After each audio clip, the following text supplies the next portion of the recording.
शनि के नाम से ही हर व्यक्ति डरने लगता है। शनि की दशा एक बार शुरू हो जाए तो 7.5 साल बाद ही पीछा छोड़ती है। लेकिन हनुमान भक्तों को शनि से डरने की तनिक भी ज़रूरत नहीं। शनि ने हनुमान को भी डराना चाहा, लेकिन मुंह की खानी पड़ी। आइए जाने कैसे। महान पराक्रमी हनुमान अमर हैं। पवन पुत्र हनुमान रघुकुल के कुमारों के कहने से प्रतिदिन अपनी आत्मकथा का कोई भाग सुनाया करते थे। उन्होंने कहा कि मैं एक बार संध्या समय अपने आराध्य श्री राम का स्मरण करने लगा तो उसी समय ग्रहों में पाप ग्रह मंदगति सूर्यपुत्र शनिदेव पधारे।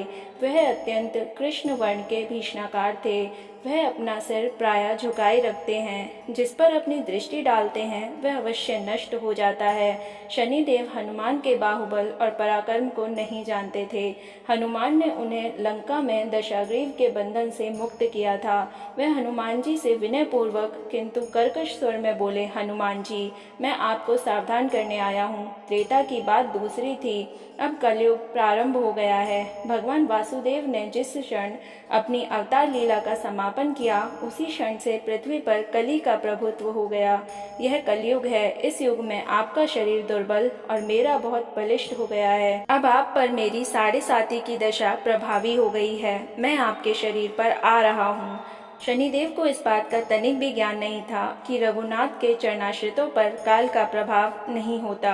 हनुमान जी ने शनिदेव को समझाने का प्रयत्न किया, आप कहीं अन्यत्र जाएं। ग्रहों का प्रभाव पृथ्वी के मरणशील प्राणियों पर ही पड़ता है।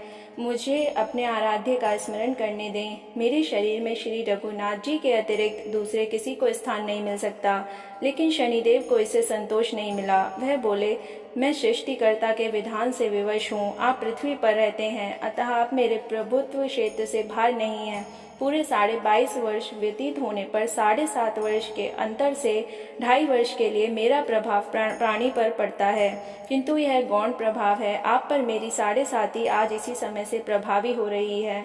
मैं आपके शरीर पर आ रहा हूँ, इसे आप टाल नहीं सकते। फिर हनुमान जी कहते हैं, जब आपको आना ही है तो आइए। अच्छा होता कि आप मुझ वृद्ध को छोड़ ही देते। फिर शनिदेव कहते हैं, कलयुग में पृथ्वी पर देवता या उपदेवता किसी को नहीं रहना चाहिए। सबको अपना आवास सूक्ष्म लोक में रखना चाहिए। जो पृथ्वी पर रहेगा वह कलयुग के प्रभाव में रहेगा और उसे मेरी पीड़ा भोगनी पड़ेगी। और ग्रहों में मुझे अपने अग्रज यम का कार्य मिला है। मैं मुख्य मारक ग्रह हूँ और मृत्यु के सबसे निकट वृद्ध होते हैं, अतः मैं वृद्धों को कैसे छोड़ सकता हूँ। हनुमान जी पूछते हैं, आप मेरे शरीर पर कहाँ बैठने आ रहे हैं। शनिदेव गर्व से कहते हैं, प्राणी के सिर पर।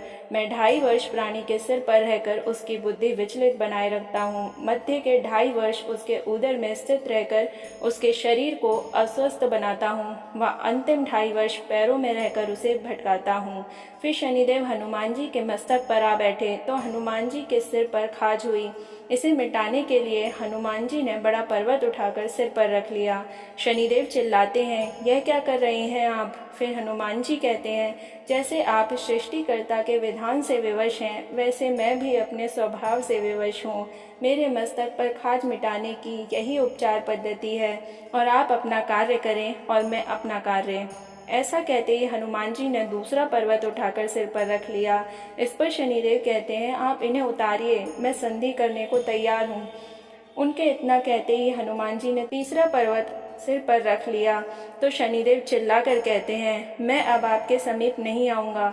फिर भी हनुमान जी नहीं माने और चौथा पर्वत उठाकर सिर पर रख लिया। शनिदेव फिर चिल्लाते हैं, पवन कुमार त्राहि माम रामदूत आंजनेयाय नमः। मैं उसको भी पीड़ित नहीं करूँगा जो आपका स्मरण करेगा। मुझे उतर जाने का अवसर दें। हनुमान जी कहते हैं, बहुत शीघ्रता की, अभी तो 5वां पर्वत बाकी है। और इतने में ही शनि मेरे पैरों में गिर गए और कहा, मैं सदैव आपको दिए वचनों को स्मरण रखूँगा। आघात के उपचार के लिए शनिदेव तेल मांगने लगे। हनुमान जी तेल कहाँ देने वाले थे। वे शनिदेव आज भी तेल दान से तुष्ट होते हैं।